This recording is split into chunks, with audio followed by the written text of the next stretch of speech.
अस्सलामुअलैकुम, hey guys, welcome back to my channel. कल हम पढ़ रहे थे मोलर मास से। हमने देख लिया था कि वन एटम का मास हम किस तरीके से कैलकुलेट करेंगे। तो आज हम पढ़ेंगे इसकी शॉर्ट ट्रिक।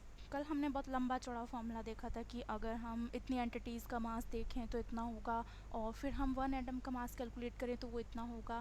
देन अब हम देखेंगे कि इसके लिए एक शॉर्ट ट्रिक क्या होगी। ठीक है, कल मैंने आपको लंबा वाला फॉर्मूला बताया था, इसका सेकंड मेथड जो है। तो अगर हम सेकंड मेथड की बात करें तो देखिए, शॉर्ट ट्रिक की मेथड है कि आप, जैसे मैंने आपको दिया था, आपको कैलकुलेट करना था मास of one nitrogen atom and mass of one hydrogen atom. तो वो हम कैसे कैलकुलेट करेंगे, तो देखते हैं इसको। चलिए, सबसे पहले बात करते हैं mass of one nitrogen atom की, है ना। आपका होमवर्क हम आई होप कि आप लोगों ने कर लिया होगा, बट अगर नहीं किया है तो एक बार देख लीजिए। अगर समझ में नहीं आया हो इन केस तो देख लीजिए, इंशाल्लाह अभी मैं आपको बताती हूँ। मास ऑफ वन नाइट्रोजन एटम, ठीक है। अब शॉर्ट ट्रिक इसके लिए क्या है कि आपको अगर वन मोल का मास आपको पता है, दैट मीन्स मोलर मास आपको पता है, और आपको वन एटम का मास कैलकुलेट करना है, तो हम क्या करते हैं, हम उसके लिए क्या करते हैं कि उसके लिए एक फॉर्मूला होता है, mass of one atom equals to होता है molar mass divided by Avogadro number. ठीक है, एक सिंपल सा आपका फॉर्मूला है। अगर स्पेलिंग मिस्टेक्स आपको कहीं नज़र आती है तो कोई इशू नहीं है, क्योंकि हो सकता है मेरे लिखने में स्पेलिंग मिस्टेक्स हो जाएं। आप लोग फॉर्मूला पर फोकस कीजिए। मास ऑफ वन एटम है molar mass divided by Avogadro number. ठीक है, तो उस तरीके से अगर हम mass of one nitrogen atom निकालें तो हम कैसे लिख सकते हैं, mass of one nitrogen atom is equals to molar mass कितना है 14 ग्राम पर mole divided by Avogadro number 6.02 into 10⁻23। ठीक है, इस तरीके से आप लोग मास कैलकुलेट कर सकते हैं वन एटम का। उस तरीके से अगर आपको वन हाइड्रोजन एटम का मास कैलकुलेट करना है, देन उसके लिए भी सेम फॉर्मूला आप लोग अप्लाई करेंगे। ठीक है, ये हमारी होती है शॉर्ट ट्रिक कि किसी भी क्वेश्चन में अगर हमें मास ऑफ वन एटम निकालना है तो हम किस तरीके से निकाल सकते हैं। चलिए, अब हम बात करते हैं कि हम लोग एटॉमिक मास यूनिट का यूज़ करते हैं, वो होती क्या है एक्चुअल में। तो एटॉमिक मास यूनिट जो होती है, सबसे पहले देख लेते हैं कि आप लोगों ने देखा होगा एटॉमिक मास यूनिट,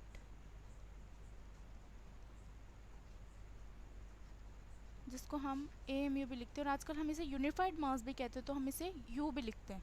पहले हम इसे AMU लिखा करते थे, एटॉमिक मास यूनिट। अब इसको हम लिखते हैं, रिप्लेस हो गया ये U से, दैट मीन्स यूनिफाइड मास। ठीक है, ये क्या है, ये यूनिट है। दैट मीन्स जैसे कि अगर आप लोग शॉप पर जाते हैं तो हम क्या कहते हैं कि हमें 1 किलो आलू चाहिए या जो भी चाहिए, हम उसके साथ कोई यूनिट लगाते हैं, जैसे 1 लीटर दूध चाहिए, है ना। या फिर अगर कोई कपड़ा होता है तो हम कहते हैं इतने इंची हमें कपड़ा चाहिए, इतना मीटर हमें कपड़ा चाहिए। दैट मीन्स हम हर चीज़ में कुछ यूनिट यूज़ करते हैं ना।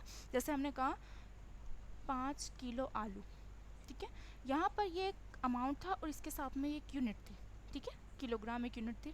अब हमने कल देखा था कि क्योंकि हम मोल का यूज़ करते हैं ना, बहुत छोटी छोटी यूनिट्स का यूज़ करते हैं, क्योंकि हमारे जो इलेक्ट्रॉन प्रोटॉन न्यूट्रॉन्स हैं वो बहुत स्मॉलेस्ट साइज़ के हैं, तो इसीलिए हम जब एटम की बात करते हैं, एक सिंगल एटम की, उसको रिप्रेजेंट करने के लिए हम किस यूनिट का यूज़ करते हैं, एटॉमिक मास यूनिट का। ठीक है, वन मोल में हमने देख लिया कितने एंटिटीज़ का मास होता है ना। वन मोल क्या था, उसकी डेफिनेशन हमने कल देखी। उसी तरीके से एटॉमिक मास यूनिट जो होती है वो एक यूनिट होती है, मास की यूनिट। जैसे किलोग्राम एक मास की यूनिट है, उसी तरीके से AMU या U एक मास की यूनिट है जो एक्सप्रेस करती है मासेस ऑफ एटम्स, मॉलिक्यूल्स और न्यूक्लियर पार्टिकल्स। ठीक है, तो देखते हैं हम डेफिनेशन। अगर हम लिखें तो हम लिख सकते हैं that is the unit of mass AMU, और U is the unit of mass. ठीक है,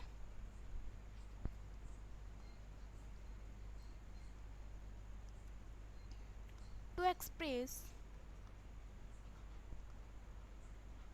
mass of atoms, atoms, molecules या फिर न्यूक्लियर पार्टिकल्स। ठीक है, एटम्स, मॉलिक्यूल्स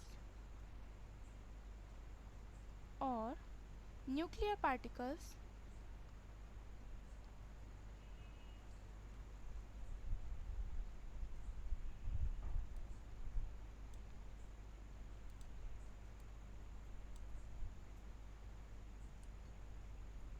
न्यूक्लियर पार्टिकल्स। ठीक है, चलिए ये तो हुई डेफिनेशन की बात।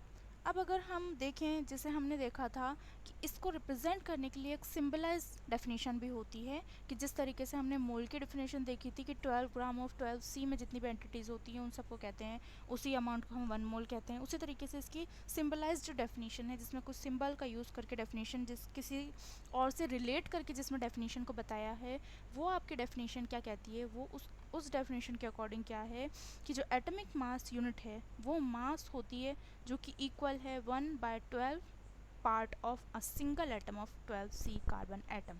ठीक है, नहीं समझ में आया, लिख के बताती हूँ। The atomic mass unit is equal to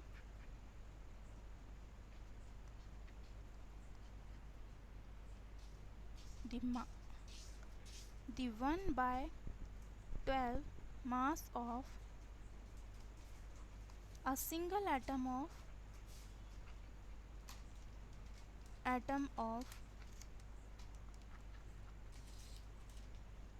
12C isotope of carbon.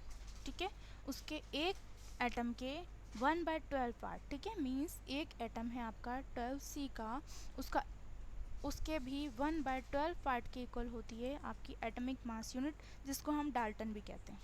ठीक है, अब हम बात करते हैं कि हम किस तरीके से इसको कैलकुलेट कर सकते हैं, कि एटॉमिक मास यूनिट आपकी जो होती है वो किस तरीके से आप कैलकुलेट करेंगे। तो देखिए, इसको हमने क्या देखा कि मास ऑफ वन एटम है ना, आजकल हम मास ऑफ वन एटम को AMU में रिप्रेजेंट करते हैं, या फिर यूनिफाइड मास या फिर एटॉमिक मास यूनिट में हम रिप्रेजेंट करते हैं। तो देखिए इसको, मास ऑफ वन एटम, अभी हमने क्या देखा, मोलर मास डिवाइडेड बाय होती है हमारी एवोगैड्रो नंबर। ठीक है, अब अगर हम बात करें, ये तो हुई हमारी बात कि मास ऑफ वन एटम, इसको हम AMU से कैसे कोरिलेट करेंगे। तो देखिए,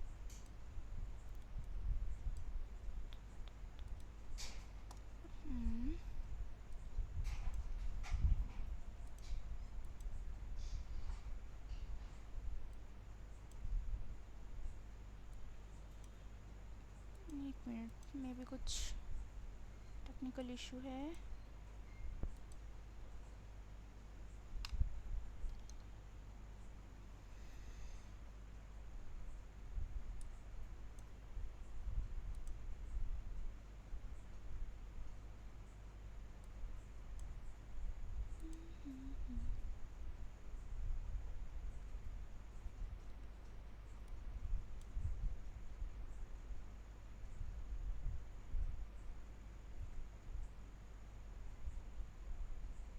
देखिए, ठीक है, वो एक टेक्निकल इशू था।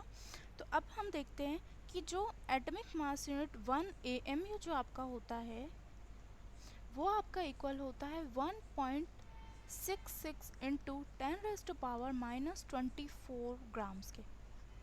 ठीक है, जो आपकी एटॉमिक मास यूनिट है वो आपकी इक्वल है 1.66 इंटू 10⁻⁻24 ग्राम। ठीक है, अब देखिए इसको ध्यान से समझिएगा कि हमने देखा मास ऑफ वन एटम है ना, जो हमने फॉर्मूला लगाया था उसमें क्या था, मोलर मास, इसको हम ऐसे कैसे रखेंगे, मोलर मास इनटू जो 1 बाय एवोगैड्रो नंबर था, इसको हम रीअरेंज करके ऐसे भी तो लिख सकते हैं, into 1 bye Avogadro number Na। तो यहाँ पर जो 1/Na है वो आपके रिप्रेजेंट करता है इस मास को, एक AMU को। तो अगर आप AMU में मास किसी भी चीज़ का लेते हैं तो उसको देखिए आप कैसे लिख सकते हैं, mass of one atom is equals to molar mass, आपको रखना है यहाँ पे,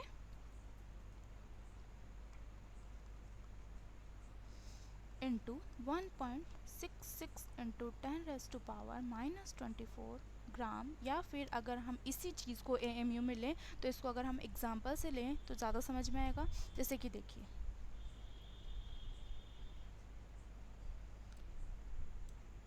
कि हमने एक एग्जांपल लिया हमारे हाइड्रोजन का, है ना,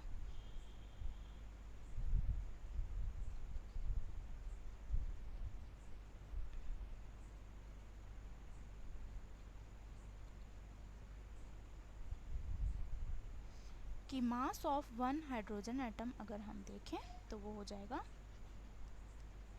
मोलर मास कितना था 1 ग्राम पर मोल, तो उसको सिर्फ 1 रखेंगे और क्या लगा देंगे AMU।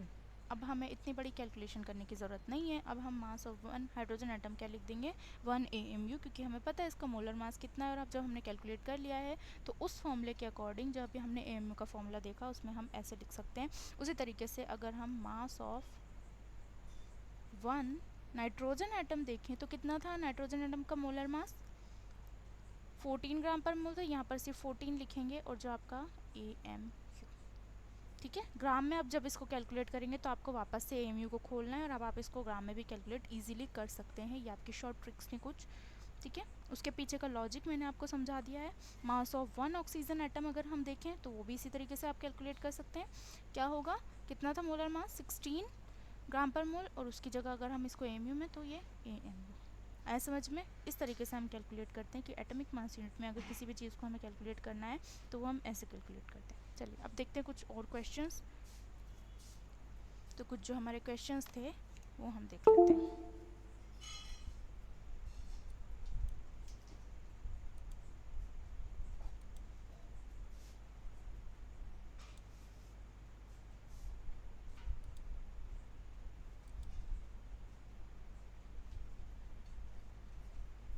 कुछ क्वेश्चंस करते हैं। पहले आप वीडियो को पॉज करके खुद से करने की कोशिश करेंगे, फिर अगर नहीं होता है तो आप लोग वीडियो को नेक्स्ट आगे करके देखेंगे और फिर सॉल्व करेंगे। चलिए देखते हैं। क्वेश्चन नंबर 1 है, अब आप लोग इसको खुद से सॉल्व कर सकते हैं।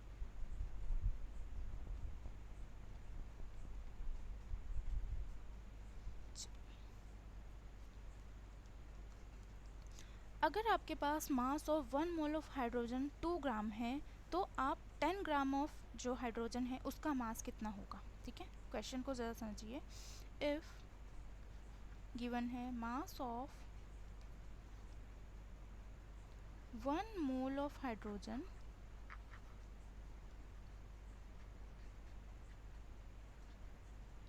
is 2 gram, then calculate number of moles of 10 gram hydrogen.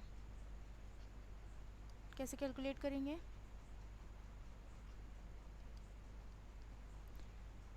दो मेथड से करेंगे, एक लॉन्ग मेथड एक शॉर्ट मेथड। पहले लॉन्ग मेथड से करेंगे, देखिए कैसे।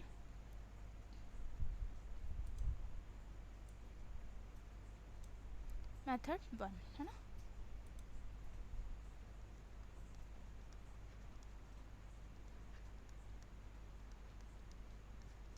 क्या करेंगे कि भाई आपका 2 ग्राम था, मतलब 1 मोल में 2 ग्राम हाइड्रोजन था। 1 मोल का जो वेट था हाइड्रोजन का वो 2 ग्राम था। तो उसी तरीके से x ग्राम जो होंगे, क्योंकि हमें नहीं पता ना, हमें ये x कैलकुलेट करना है। x ग्राम का वेट होगा 10, x मोल का वेट होगा 10 ग्राम, ठीक है।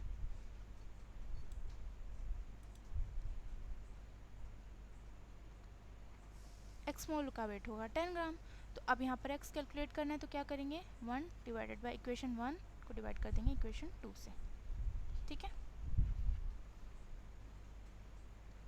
Equals to 2 divided by 10। तो यहाँ से हम वैल्यू कैलकुलेट करेंगे x की, तो x आ जाएगा हमारा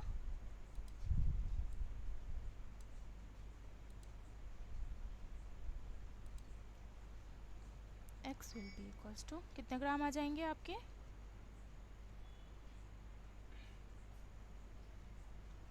5 मोल, ठीक है। चलिए भाई जो हमारा x था वो कैसे आएगा, बस इसको क्रॉस मल्टीप्लाई करना है, ठीक है। उससे आपका आ जाएगा x इज इक्वल्स टू आ जाएगा हमारा 5 मोल, ठीक है। आया समझ में, ऐसे कैलकुलेट कर लेंगे। और कुछ क्वेश्चंस करते हैं, उसके बाद हम दूसरा मेथड जो है हम नेक्स्ट वीडियो में देखेंगे, ठीक है। चलिए एक क्वेश्चन और।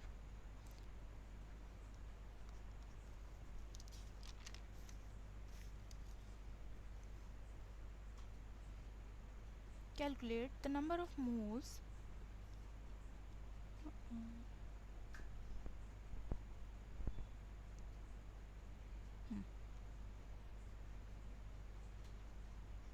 calculate number of moles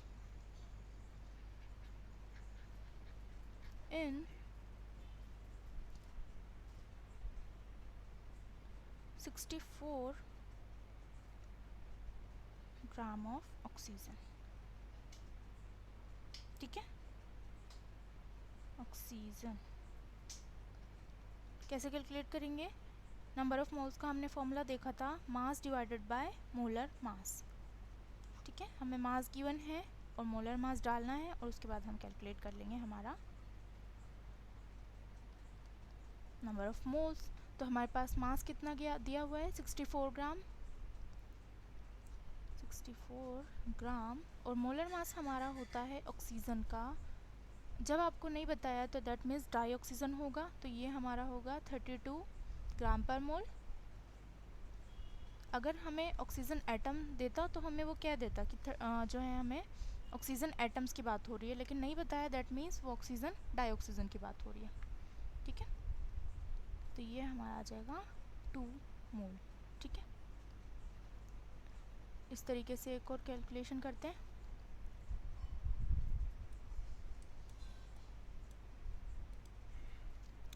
चलिए, नेक्स्ट क्वेश्चन है आपका, कैलकुलेट द वेट ऑफ या फिर मास ऑफ 0.5 मोल ऑफ 0.5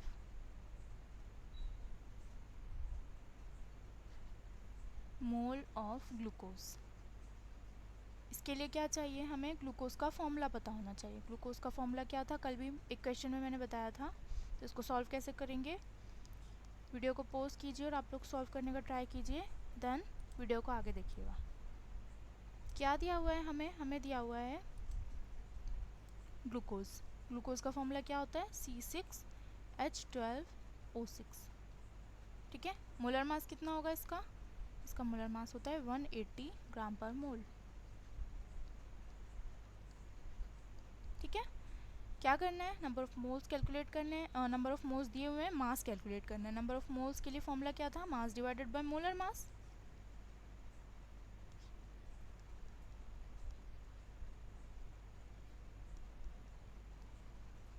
अब क्योंकि हमें नंबर ऑफ मोल्स जो हैं वो दिए हुए हैं 0.5, मास कैलकुलेट करना है, मोलर मास हमारे पास ऑलरेडी है, तो कैसे करेंगे, 0.5 equals to mass, let suppose x रख देते हैं इसकी जगह कि x ग्राम जो है वो मास निकल के आएगा।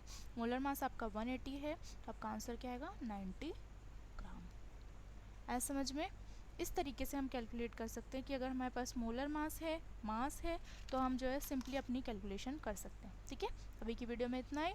नेक्स्ट तक के लिए पहले आप लोग रिवाइज़ करेंगे, उसके बाद ही नेक्स्ट वीडियो देखेंगे। तब तक के लिए इसको रिवाइज़ कीजिए। ठीक है, अस्सलाम वालेकुम।